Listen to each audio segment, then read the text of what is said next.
Bonjour tout le monde, ici Bruce Wayne. Comme vous le savez déjà, nous vivons dans un multivers. Je viens d'une Terre que l'on nomme Terre 1, et je vais vous conter mon histoire, mais comme toutes les histoires, commençons d'abord par le début.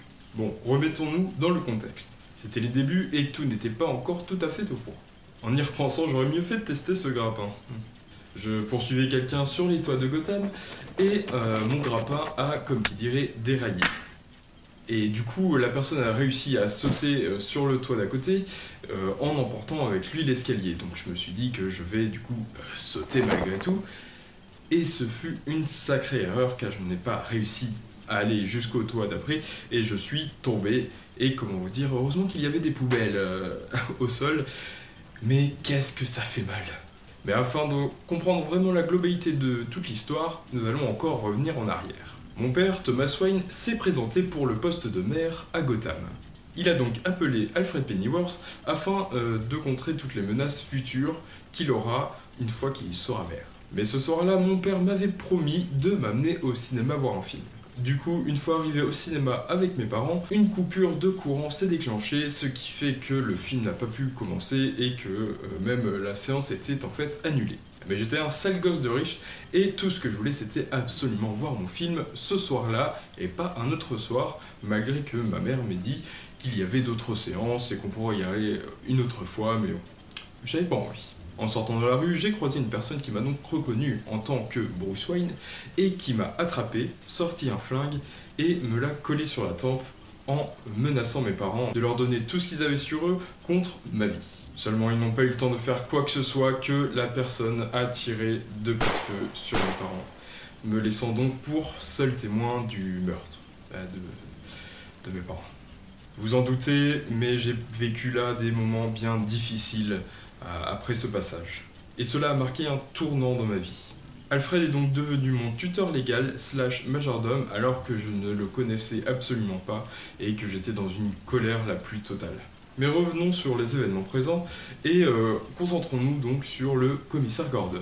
On lui attribue aujourd'hui un nouvel équipier du nom de Harvey Bullock, une personne bien connue du monde de la télévision puisqu'il a animé la série Hollywood Detective. Il décide donc de s'attaquer au meurtre de Thomas et Martha Wayne afin de le résoudre et comme ça de faire les gros titres afin d'accéder peut-être au monde du cinéma. Entre-temps, j'ai décidé donc d'aller visiter le caveau familial. Au moment où j'ai ouvert la porte, une horde de chauves-souris en est sortie, ce qui m'a foutu une frousse, forcément vous en doutez. Mais à ce moment-là, j'ai ressenti donc de la peur. À ce moment-là, je me suis dit que tout le monde en fait pouvait avoir peur de quelque chose. Alfred a donc commencé à m'apprendre à me protéger, car en effet j'étais convaincu que la personne qui a tué mes parents était en fait l'actuel maire, la personne qui était contre, du moins face à mon père pour les élections, qui n'est autre que Oswald Cobblepot.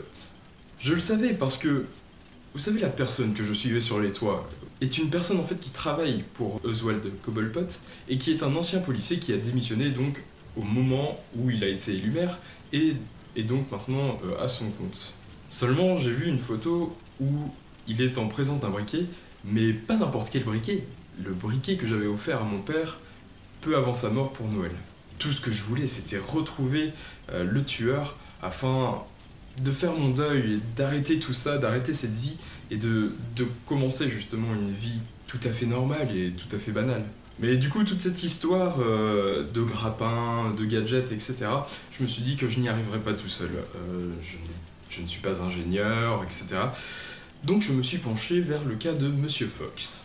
Il était concepteur en chef du neuroprocesseur pour prothèses. Après qu'il m'ait demandé si je m'étais égaré, je lui dis que non et je lui propose donc un marché. En effet, je lui propose de faire en sorte qu'il reprenne la tête au sein de l'équipe d'ingénieurs et je lui garantis que sa nièce qui a besoin d'une prothèse serait dans les premiers à y avoir accès une fois qu'ils seront au point. En contrepartie, je lui demande donc de réparer mon grappin, mais surtout d'en parler à personne. Revenons donc à notre histoire du commissaire Gordon et de Harvey Bullock, notre super détective célébrité.